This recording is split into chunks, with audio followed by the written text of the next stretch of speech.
Bonjour. Donc, dans le cours 161, on va voir le glissement sur les moteurs asynchrones. Donc, avant tout, avant d'attaquer le cours, excusez-moi, il faudra que vous alliez sur ma chaîne, dans playlist, sur sur ma chaîne, excusez-moi, sur playlist ressources YouTube, il y a deux petites vidéos qui sont intéressantes. Donc, il y a le moteur électrique qui dure à peu près 5 minutes et 11 secondes. Et le composant des moteurs électriques qui dure 4 minutes et 17 secondes. Donc là, c'est en italien, mais on voit bien, c'est assez bien fait. Donc allez voir ces deux vidéos avant d'attaquer le cours. Comme ça, vous allez bien capter ce qui va se passer. D'accord? Alors, pour en revenir à notre moteur asynchrone, c'est quoi un moteur asynchrone? C'est tout simplement un appareil qui va transformer l'énergie électrique en énergie mécanique. Alors cette énergie électrique, comment elle est transportée, enfin comment elle arrive? Elle arrive via EDF, donc le fournisseur d'énergie, ou bien un groupe électrogène, ça peut être un groupe électrogène. Donc il va fournir une tension. EDF va fournir une tension U. Alors cette tension peut être entre phase et neutre ou entre phases, ça dépend le type de moteur. Si c'est un moteur de machine à laver, ben, ça sera entre phase et neutre. Et si c'est un moteur industriel, ça sera entre phases. Le courant I qui va être demandé par le moteur. Donc ce courant I, c'est le courant qui va circuler en ligne. La fréquence, ça c'est très important pour le glissement. Donc cette fréquence-là, on va la regarder. Donc la fréquence, on la note Hertz, en l'honneur de Monsieur Hertz. Alors pourquoi on la met en Hertz? Tout simplement parce que ce sont des courants, c'est une onde, tout simplement. Hein. Quand on parle d'onde, c'est toujours essentiellement en Hertz. Et on va voir que pour la fréquence de rotation, ça sera un tour par minute, ou en minute moins 1, ou en seconde moins 1. Le cosinus phi, alors le cosinus phi, très très important, c'est le facteur d'efficacité du moteur. Hein. Alors si vous avez vu les vidéos précédentes, alors le cosinus phi vient d'où? On améliore le cosinus phi, surtout, excusez-moi, je disais donc qu'on améliorait le cosinus phi, surtout, dû au fait du stator, le stator qui est là, que vous avez vu dans les vidéos. Alors, c'est pas un morceau de ferraille plein, hein. Ce sont des lamelles, hein, comme vous avez vu dans les vidéos, et elles sont isolées les unes par rapport aux autres grâce à un vernis. Et ça, ben, ça améliore le cosinus phi, d'accord? Ensuite, eh ben, tout simplement, ben, le fournisseur d'énergie, lui, va transporter S. Dans ce S, il se décompose en quoi, S? Je disais donc que S se décompose en P et en Q. Donc rappelez-vous, hein, fiche 7. Donc vous avez S ici, P et Q. Donc l'efficacité du moteur est d'autant plus efficace que l'énergie réactive demandée est la plus petite possible. D'accord? Et puis là, on a toujours l'angle phi. Voilà. Alors, on continue.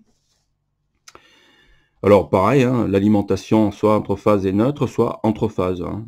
C'est possible que des moteurs aient deux phases. Hein. Au lieu d'avoir LN, on peut avoir L1, L2. C'est possible. Il y a des moteurs, suivant les réseaux que l'on a, on peut faire fonctionner un moteur entre deux phases. Donc, grosso modo, il faut au minimum deux fils. D'accord? Ensuite, cette énergie, alors tout ce qui est paramètres électriques vont se transformer en paramètres mécaniques. Alors, cette puissance-là, qui est en watts, hein, donc S est en volt-ampère, Q est en var, et P, ici, il est en watts. Ben, cette puissance-là, électrique, absorbée par le moteur, va se transformer en puissance mécanique. Alors, la puissance mécanique, elle est en watts aussi, hein, d'accord? Donc, cette puissance mécanique, elle va comment on appelle ça? Se traduire sur quelle forme? Eh ben, la rotation du rotor et surtout le couple. Donc on va voir ce que c'est un peu plus tard. Mais nous, ce qui va nous intéresser ici, c'est la rotation du rotor. D'accord? Donc, grosso modo, pour le glissement, on va avoir besoin de la fréquence ici, fréquence du réseau, et la rotation du rotor. Alors notez que la fréquence, elle est en Hertz, et puis la rotation du rotor, les constructeurs la donnent en... Alors, il y en a certains qui la donnent en tours par minute, et de plus en plus, ils ont raison, c'est pas tours par minute, mais c'est des minutes moins 1, c'est une fréquence de rotation et non pas une vitesse de rotation. Beaucoup de gens font l'amalgame entre vitesse de rotation et fréquence de rotation. Je vais vous expliquer la différence. Alors là, on a un moteur en coupe, hein. Vous avez vu les deux vidéos, il n'y a pas de problème. Donc ici, le rotor, alors, soit il est plein, soit il est vide. Ça va dépendre de l'utilité qu'on va en avoir, hein. Alors plein quand on veut de la grosse inertie et vide quand on veut de la faible inertie. Par exemple, les robots, beaucoup de robots dans l'industrie ils bougent grâce à des moteurs dont les rotors sont vides pour avoir une précision dans le geste, d'accord? Enfin, dans le mouvement plutôt, d'accord? Et donc là, voilà notre stator et voilà notre fréquence du réseau qui arrive. Et cette fréquence-là va se transformer en NS, grand NS et oméga S. On va approfondir l'explication dans 5 secondes. Donc ça génère, donc la fréquence du réseau va générer un champ tournant qu'on va appeler NS. Et ce champ tournant va entraîner le rotor avec une vitesse N. D'accord? Donc NS et N et F, on va voir la relation qu'il y a entre ces différents paramètres. Donc grosso modo, on va scinder le moteur en deux, d'un côté le stator et de l'autre côté le rotor. Donc là, je mets sur une feuille le stator, on va voir tout ce qu'on peut tirer du stator. Donc le stator, c'est quoi? Comme vous avez vu dans les vidéos, c'est ça. Il y a des bobines électriques à l'intérieur, et ces bobines électriques vont générer un champ tournant grâce à la fréquence, et de l'autre côté, le rotor. Donc le rotor, c'est purement mécanique. Donc il y a une liaison entre le stator et le rotor. D'accord? Alors le stator, il est alimenté via l'énergie, enfin via EDF, et surtout par une tension alternative. Et cette tension alternative, on sait qu'elle est alternative parce qu'elle a une fréquence. Or, la fréquence est égale à 1 sur T. Ça, on l'avait vu dans le cours 8, hein, si vos souvenirs sont bons. Alors, la fréquence est égale à 1 sur T. T, c'est la période, hein. Donc, la période, c'est quoi? C'est le temps qu'on met pour faire un tour complet. Donc si on part d'ici, par exemple, là, pour revenir à 0, en faisant mon cycle complet, voilà, ça fait ça, là. Donc ma période, elle est de là à là. D'accord? Attention, on peut dire, bah tiens, j'étais en haut, je peux calculer ma période en partant de là. Attention, il faudra que j'arrive ici. Donc ça sera une période. C'est le temps complet.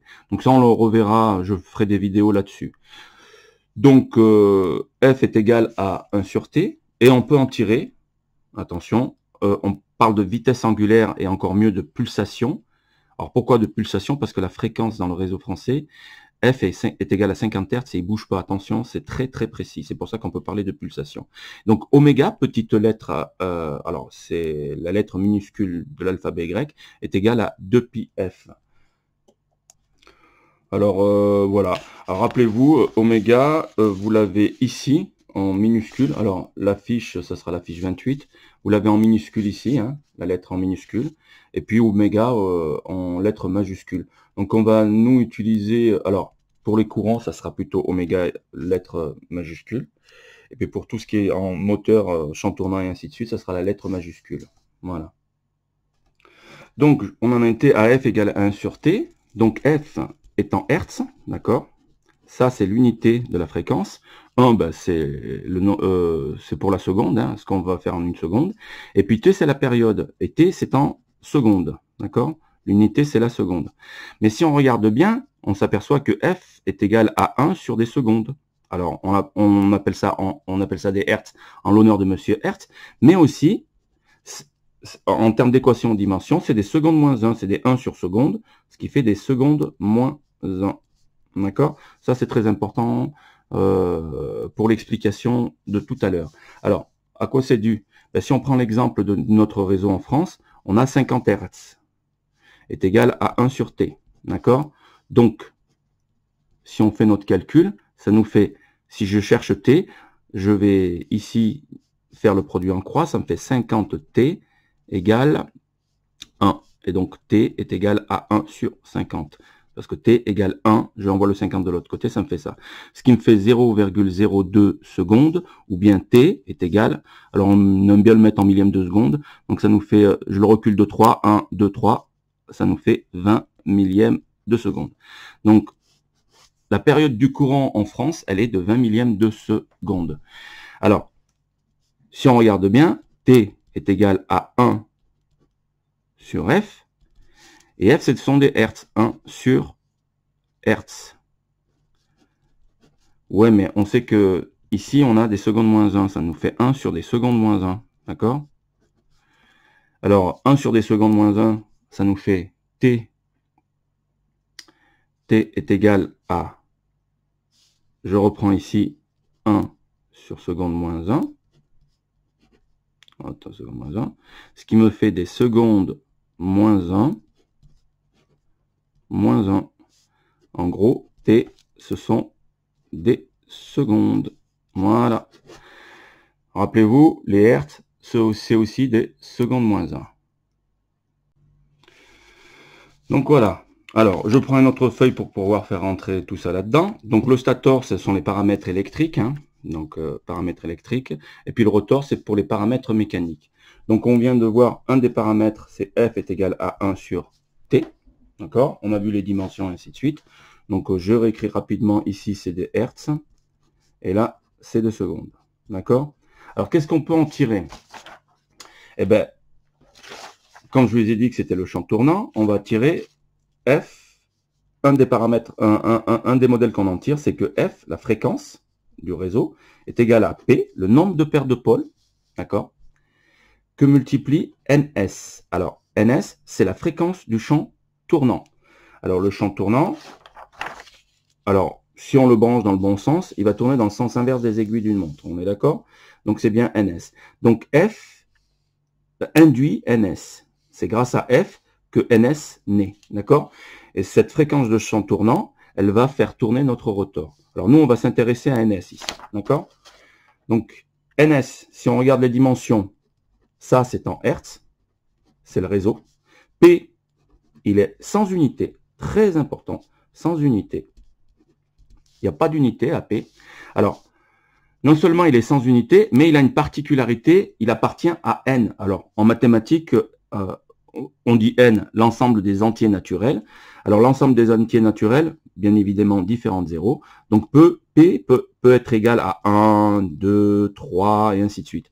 Et je crois que, si mes souvenirs sont bons, le plus gros que je connaisse, il a 60 paires de pôles. Il y a c'est une génératrice synchrone, certes, mais elle a 60 paires de pôles. Alors, P, c'est le nombre de paires de pôles. On va voir ça de plus précisément. Et NS, c'est donc la fréquence du champ tournant, puisque lui, il est sans unité. Quelque chose qui est sans unité multiplié par NS, qui donne une fréquence. Conclusion, ça, c'est une fréquence. Donc, cette fréquence, on la donne en seconde moins 1. Alors, petite subtilité, on ne l'a pas donné en Hertz. Je vous l'ai expliqué pourquoi tout à l'heure. Donc, les Hertz, en réalité, ce sont des secondes moins 1. Donc là, on est bon. En termes d'homogénéité du modèle, c'est tout bon. Donc ça, ce sont des secondes moins 1. Alors, pour P, grosso modo, quand on a un aimant, il y a un pôle sud et un pôle nord. Et ça, c'est une paire de pôles. Maintenant, si vous en avez deux, d'aimants comme ça, qui se croisent, vous aurez un pôle sud ici, par exemple, et un pôle nord ici. Voilà. Donc là, vous avez un aimant sur lequel il y a deux paires de pôles. Une paire ici et la deuxième paire ici. D'accord? Donc ici, si on regarde bien, on a deux paires de pôles, mais on a quatre pôles. Deux pôles sud et deux pôles nord. Attention, ça va toujours de 2 à 2. Hein. C'est comme les chaussures, hein, droite-gauche. OK? Donc je reprends la fiche. Donc ici, F en Hertz, P sans dimension et NS en seconde moins 1. Donc maintenant, on va s'intéresser à ce NS. Donc NS, c'est en seconde moins 1. Donc je le mets ici, NS, unité de NS, seconde moins 1. C'est une fréquence de rotation. J'ai bien dit fréquence et non pas vitesse. Le vrai terme, c'est fréquence.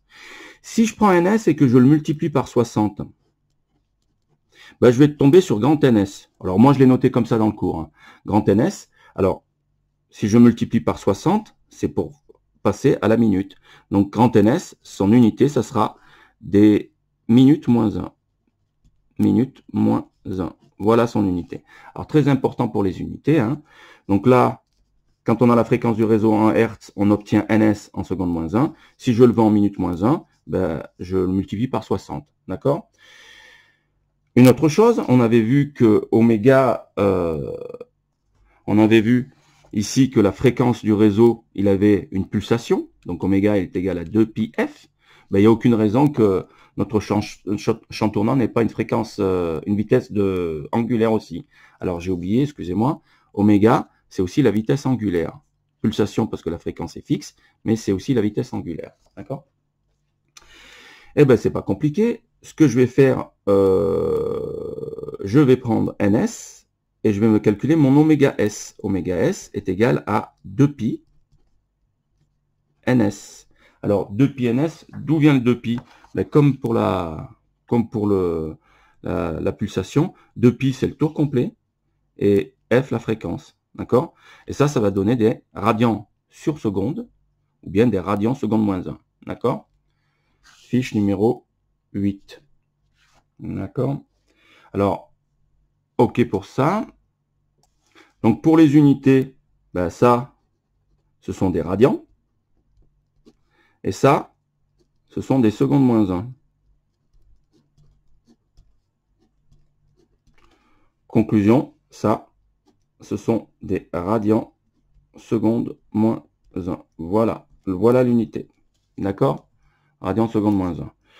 Ou radians par seconde. D'accord? Ensuite, ce qu'il faut comprendre, c'est que ce ns, le champ tournant, va entraîner notre rotor. Donc, ns est directement lié à la fréquence du rotor.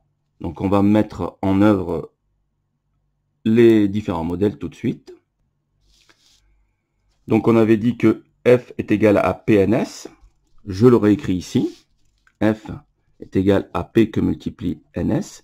Je cherche NS là-dedans. Ça me fait que NS égale F sur P. C'est ce qu'il y a dans le cours. D'accord?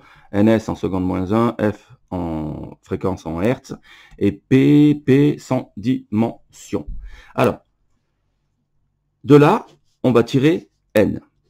Attention, N, il sera toujours inférieur à NS. N, c'est la fréquence du rotor. D'accord? Mon rotor va tourner avec une fréquence de N. D'accord?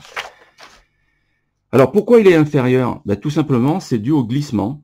D'accord? Entre là et là, on va glisser un peu. Donc, le rotor va glisser. Et la différence qui est due, elle est due au glissement. Alors, N est inférieur à NS à cause du glissement. D'accord? Ok. Maintenant, NS, il a la même unité, N, il a la même unité que NS. Alors, NS, fréquence du champ statorique, et N, que j'aurais pu appeler NR, mais bon, je l'appelais N, c'est la fréquence du rotor. D'accord? Et ben, j'en tire les mêmes choses. Hein. Donc, N, quelle sera l'unité de N? Ben, des secondes moins 1. Alors, pourquoi c'est des secondes moins 1? Ben, parce que petit NS, il était en seconde moins 1. Il n'y a aucune raison que ça change. Bien évidemment, si je le multiplie par 60, qu'est-ce que je vais obtenir? Grand N. Grand N, il sera en minute moins 1. Alors, je mets un égal triple là pour donner juste les unités. Hein, d'accord? Minute moins 1.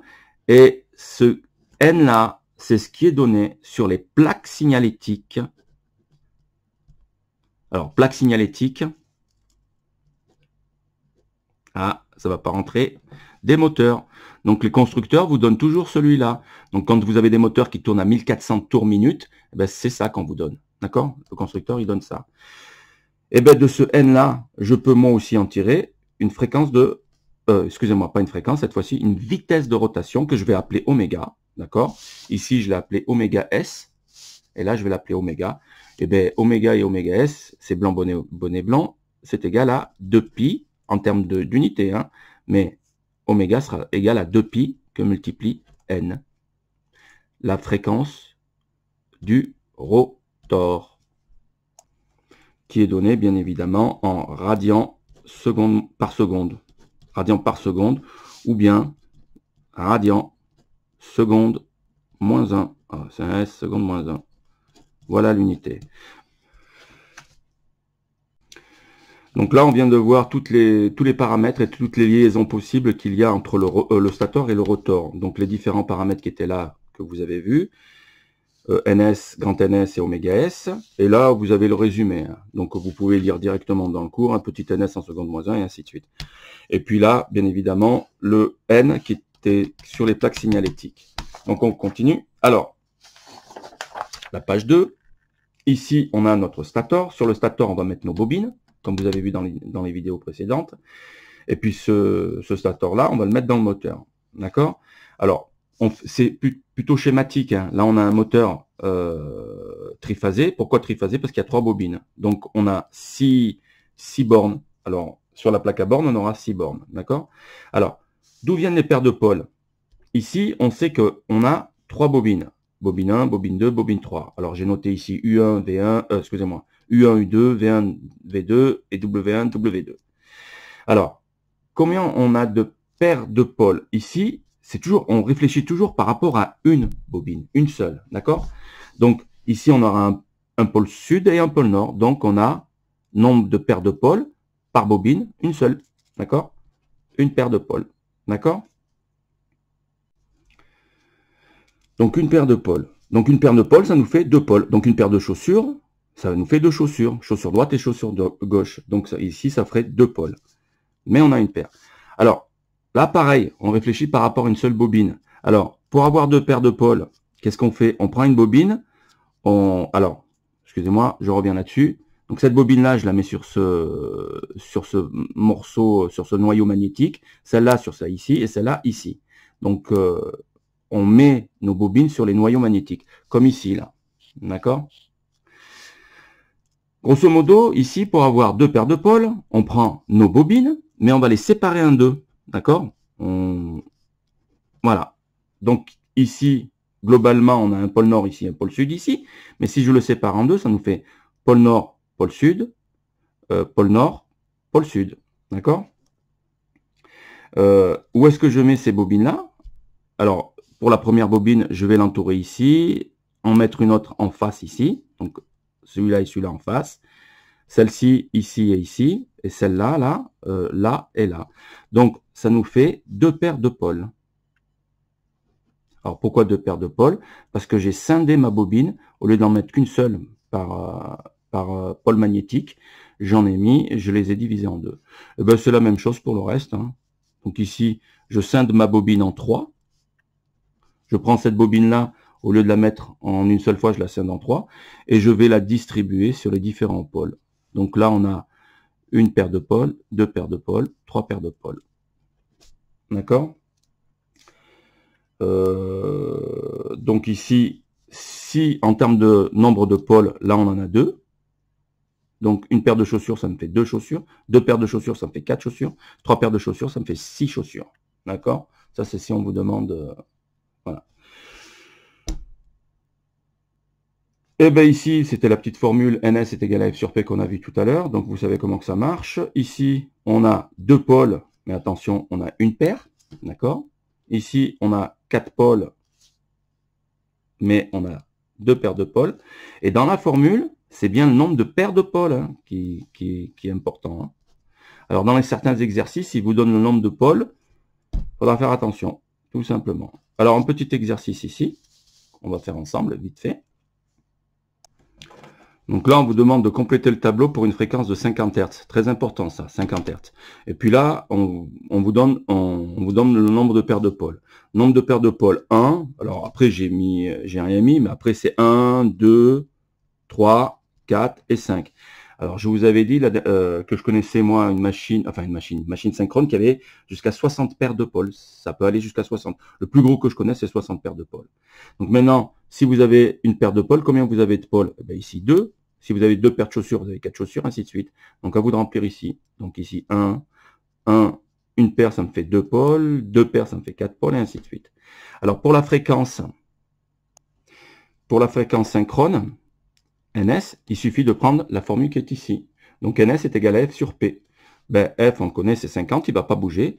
Et puis P, ben, P c'est bien celui-là, et non pas celui-là. Ah, attention, c'est bien le nombre de paires de pôles. Donc ici, ça nous fait 50 divisé par 1. Ce qui me fait 50. D'accord? Ensuite, pour la deuxième ligne, ça va me faire NS. NS est égal à F sur P, ce qui va me faire 50, toujours 50, mais cette fois-ci divisé par 2. Alors 50 divisé par 2, ça fait 25. Donc ici, vous allez faire 50 divisé par 3, 50 divisé par 4, et ainsi de suite. Donc vous remplissez ici. On est d'accord? Pour le grand NS, d'après mes notations, maintenant, ça, je sais que ce sont des secondes moins 1. Donc là, c'est 100 unités, et ça, ce sont des secondes moins 1. Attention. Alors, je vais marquer l'unité en dessous, ici. Ce sont des secondes moins 1. Et ça, les grands NS, ça va être des minutes moins 1. Min moins 1. D'accord? Alors, pour la fréquence synchrone, c'est pas compliqué. On prend ça, NS, et on le multiplie par 60. Donc, 50 fois 60, ce qui me fait 3000. 3000, min moins 1. D'accord?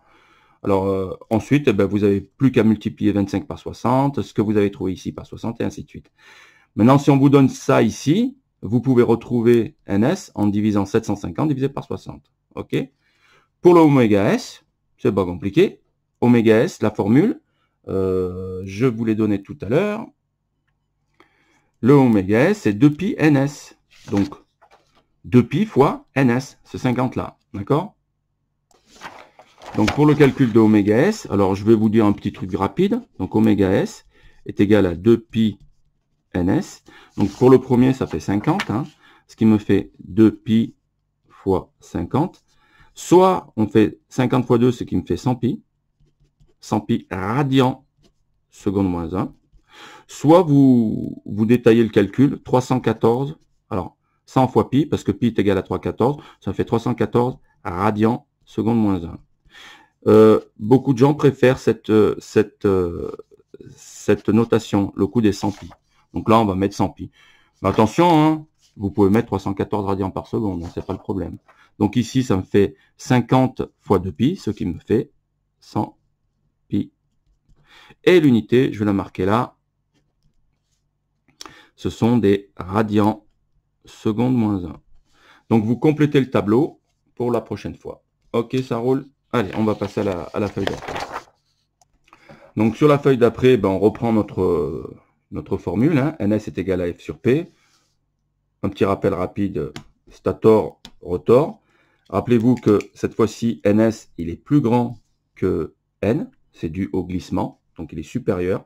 Grand NS, il est supérieur à grand N. Et oméga S est supérieur. Alors attention, ici, on a des secondes moins 1. Là, on a des min moins 1. Et là, on a des radians secondes moins 1. D'accord? Alors tout ça, c'est tiré à partir des formules de base. Alors maintenant, pour le glissement, c'est quoi le glissement? Le glissement, c'est en réalité le retard que prend légèrement le rotor par rapport au champ tournant qui est ici. Alors, j'ai bien dit par rapport, qui est au champ tournant. Donc on note G, le glissement. NS, alors il y a plusieurs manières de le calculer. Hein. Attention, il faut que ça soit homogène. Hein. Soit c'est des secondes moins 1, et on n'a que des secondes moins 1, soit c'est que des minutes moins 1, soit ce sont que des radians secondes moins 1. Alors, le glissement, on peut le calculer en faisant NS moins N divisé par NS. Alors, vous, sur vos calculatrices, faudra pas oublier de mettre ici les parenthèses, hein, d'accord? Ou bien vous faites NS moins N égale et puis divisé par NS, d'accord? N'oubliez pas les parenthèses, parenthèse ici, parenthèse là. À vous de les mettre, d'accord? Alors, là, on va s'amuser à calculer le glissement. Alors, j'ai oublié, le glissement, il se donne quand vous allez faire le calcul directement comme ça, vous allez tomber sur des chiffres inférieurs à 1, compris entre 0 et 1, supérieur à 0, bien évidemment, et inférieur à 1. Alors, un glissement trop important, un glissement de 10-20%, votre moteur, il décroche. Il s'arrête de tourner. Il se met en court-circuit. D'accord?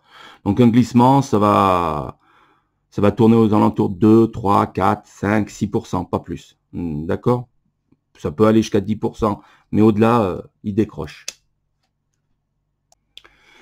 Donc là, vous avez un tableau, on vous donne les fréquences, on vous donne le nombre de paires de pôles, il va falloir chercher le glissement. Alors ici, je vous ai donné le glissement, donc il faut chercher les autres paramètres. Là, sur la première ligne, on vous donne la fréquence de rotation du rotor en min-1, d'accord? Min-1. Ici, sur la dernière ligne, je vous donne la fréquence de rotation du rotor en seconde-1. Donc moi, pour l'exemple, je vais faire le calcul de la première ligne et le calcul de la dernière ligne qui est intéressante. Et vous allez calculer les deux autres. Et on verra ça en cours. Alors, calcul de la première ligne. Donc ici, qu'est-ce qu'on me donne? On me donne la fréquence, F, et P égale à 2. Alors, je sais que F est égal à P que multiplie NS, ou bien NS est égal à F sur P, ou bien P, si on me demande P, hein, voilà, par exemple ici on va me demander P, P égale F sur NS. D'accord? Donc voilà, du modèle mathématique dont on est parti, voilà ce qu'on peut en tirer. Donc F est égal à PNS, NS est égal à F sur P, et P est égal à F sur NS. Notez que des hertz sur des secondes moins 1, en réalité des hertz c'est des secondes moins 1, seconde moins 1 sur seconde moins 1, c'est adimensionnel. Des kilogrammes sur des kilogrammes, ça donne un rapport, et non pas un rapport adimensionnel. Donc on attaque pour celui-là, donc j'ai F qui est égal à 50 et P qui est égal à 2, je peux calculer NS. NS est égal à F sur P, ce qui me fait 50 divisé par 2, ce qui me fait déjà 25. 25, alors l'unité ici, c'est le seconde moins 1. Voilà. Maintenant, est-ce que je peux Oh, je me suis trompé, excusez-moi, pardon. C'est ici qu'il fallait mettre le 25. La bourrette du dimanche. Alors là, il y a une erreur, mais il va être plus petit, hein, d'accord? Alors je vais corriger au fur et à mesure. Donc là, je me suis trompé de ligne. Hein. C'est bien sur NS qu'il fallait le mettre, hein, de colonne, excusez-moi. Donc pour calculer N, ben, il suffit d'avoir une information soit du glissement, soit la fréquence de rotation. Ben, on l'a là. On a 1450 min-1. Pour le ramener en seconde moins 1, il suffit de faire 1450 divisé par 60. Et en faisant 1450 divisé par 60, on doit trouver 24,16. 24,16. Excusez-moi, je me suis trompé tout à l'heure. Voilà. Donc 24,16. Notez que NS est plus grand que N. D'accord? On peut calculer le grand NS. Alors le grand NS, il suffit de faire 25 fois 60. Donc 25 fois 60, ça nous fait 1500. Voilà. Donc la fréquence du champ tournant, ici, elle est de 1500 minutes moins 1. D'accord? Là, 24,16. Hein. Voilà. Alors pour calculer le glissement, maintenant, je suis libre. Hein. J'ai... excusez-moi, on va calculer les oméga S et les oméga. D'accord? Oméga S est égal à 2pi ns. Alors 2pi ns.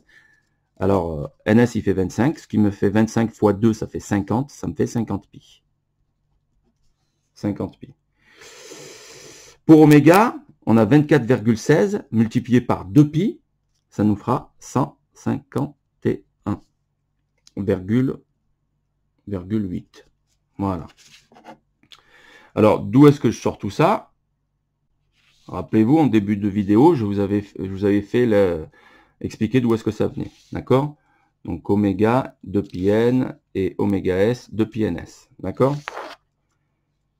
On continue. Alors, pour le glissement, ben, la formule, elle est là. Hein. Alors, maintenant, j'ai le choix de calculer le glissement. Vu que je connais mes secondes moins 1, mon petit ns, mon petit n, mon oméga s, ben, je connais tout le monde, quoi. Je peux le calculer de 3 manières différentes. On va pas se casser le popotin, on va le calculer avec cette manière-là, d'accord? Alors ça nous fait 24,16. S'il fallait faire le calcul, excusez-moi, je vais remonter un petit peu plus. Alors mon glissement ici, G est égal à 25 moins 24,16 divisé par 25. Et si on fait le calcul, on trouve un glissement de 3%, de 0,03. 0,03.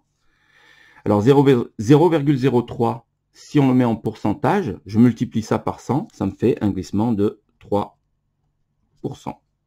D'accord? Alors si vous faites la même chose avec les grandes TNS, hein, on aurait pu le faire avec G est égal à 1500 moins 1450. 1500 moins 1450 divisé par 1500. Attention, il faut que ça soit homogène. Des minutes moins 1, moins des minutes moins 1 sur des minutes moins 1, ça donne G, le glissement. J'ai oublié de vous dire quelque chose de très très important. Le glissement est adimensionnel aussi. Voilà. Pourquoi? Ben là, Des secondes moins 1 moins des secondes moins 1, ça donne des secondes moins 1, divisé par des secondes moins 1, ça fait adimensionnel. D'accord? G n'a pas de dimension. D'accord? Et on le donne en pourcentage. Voilà pour la première ligne. Alors, on va attaquer la deuxième ligne. Alors, la deuxième ligne. Alors, pour la dernière ligne, que je vais faire avec vous, on nous donne N, 11,3 secondes moins 1. N, c'est la fréquence du rotor. Alors, le truc qui est facile à calculer, c'est grand N. Il suffit de prendre 11,3 multiplié par 60 et on tombe sur la fréquence du rotor en min moins 1. Donc ici, 11,3 multiplié par 60, ça ferait 678. Ok. Ensuite, une fois que j'ai ces deux-là, il faudrait que je calcule NS. Donc en réalité, je ne vais pas calculer NS, je vais calculer P. Alors, en réalité, généralement, les constructeurs, ils vous donnent la fréquence du rotor en min moins 1. Donc, ce qu'il faut pour calculer P, c'est récupérer cette fréquence en min moins 1 et la transformer en fréquence en seconde moins 1. Alors, on sait très bien que petit n est inférieur à ns. Ça, c'est très important à savoir. Alors, ce que je vais faire pour calculer mon P, je vais prendre cette formule-là. P est égal à F sur ns, mais j'ai pas ns, j'ai n. Alors, ce que je vais quand même faire le calcul. P va être inférieur à F sur n. Alors, si je fais mon calcul, ça me fait 50 divisé par 11,3 et j'obtiens 4,42. Donc P est inférieur à 4,42. Alors, rappelez-vous, en faisant ça, vous obtenez 4,42. Rappelez-vous que P, il appartient à qui? À l'ensemble des entiers naturels. Donc 1, 2, 3, 4, 5, 6, 1. Donc quand vous faites votre calcul, vous verrez ça et vous prenez le chiffre immédiatement le plus petit. Donc ici, P est égal à 4. D'accord? Voilà. Qu'est-ce qu'il y a d'autre? Maintenant qu'on a le glissement, excusez-moi, qu'on a, on a tout pour faire le reste. Hein. Donc ici, pour avoir NS, eh ben, il suffit de faire 50 divisé par 4. Et 50 divisé par 4, ça me fait 12,5. D'accord? 12,5. Alors notez que NS, elle est supérieure à N. Rappelez-vous de l'astuce. Hein. Le constructeur, lui, vous donne la fréquence de rotation en min moins 1. Il faut le transformer en seconde moins 1. Vous faites la division et vous savez que le nombre de paires de pôles sera toujours inférieur. Vous aurez toujours un chiffre à virgule, 4, quelque chose ou 5,11. Vous verrez ce qu'il y a derrière et vous prenez le chiffre entier, puisque P appartient à l'ensemble des entiers naturels. D'accord? Et ben ici, ben, qu'est-ce qu'il faut faire? Pour avoir oméga S, il suffit de multiplier ça par 2pi, tout simplement. Ce qui me fait 12,5 fois 2, ça fait 25. Ça fera 25 pi. 11,3 multiplié par 2 pi, alors ça me fait un chiffre à virgule 79,9. D'accord. Là, pour avoir ns, eh ben, pour avoir grand ns, il suffit de faire 12,5 multiplié par 60, ce qui me fait 750. D'accord? 750 min moins 1. D'accord? Et le glissement, ben, vous avez le choix. Hein. Soit vous faites 12,5 moins 11,3, le tout divisé par 12,5 en prenant ça. Soit vous faites avec les grandes NS, 750 moins 678 divisé par 750, donc en faisant ça. D'accord? Ou bien avec les omégas. Alors les omégas, ça va faire 25 pi. Bah tiens, on va le faire avec celui-là, tiens. Alors on va faire 25 pi moins 79,9 divisé par 25 pi. Si on fait le calcul, et ce sera le dernier. Alors, hop, c'est pas la bonne calculatrice. Alors, 25 shift pi, mince. Hop, hop, hop, hop. Alors, 25 shift pi, voilà. Moins 79,9. 79,9. Alors, là, comme j'ai pas mis les parenthèses, il faut que je mette le égal. Sinon, ça va faire faux. Donc, je mets mon égal. il y a un bug. On va s'arrêter là, 5 secondes. Donc je vous disais qu'il y avait un bug. Pourquoi? Alors je vous explique le bug. Donc j'ai fait 25 Shift Pi moins 79,9. Et en faisant ça, j'obtiens un chiffre négatif. D'accord? Vous le voyez là? Alors, c'est pas normal, puisque oméga S, il est supérieur à... Excusez-moi, je viens de voir une petite erreur là. Oméga S est supérieur à oméga. Là, vous virez votre... il faut virer ça. Hein. Donc, oméga S est supérieur à oméga. Alors, si je fais quelque chose de grand moins quelque chose de petit, je dois obtenir un chiffre positif. Alors là, j'obtiens un chiffre négatif. Et en faisant les calculs, je me suis aperçu que j'ai mal noté. C'est pas 79,9, c'est 70. Donc 11,3 fois 2pi, ça fait 70,9. Et cette fois-ci, on peut calculer le glissement. Donc cette fois-ci, on va faire 25 Shift Pi. D'accord? On va mettre les parenthèses, tiens. On met les parenthèses.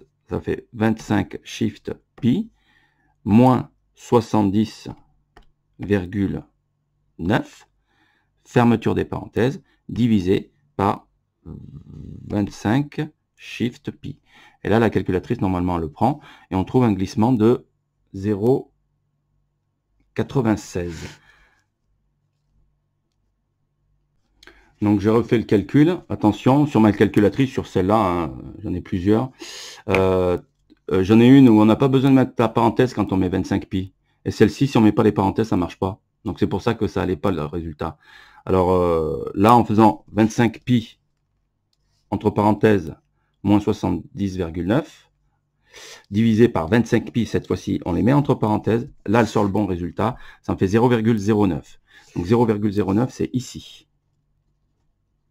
Donc ça me fait un glissement de 9. Alors 0,09,7.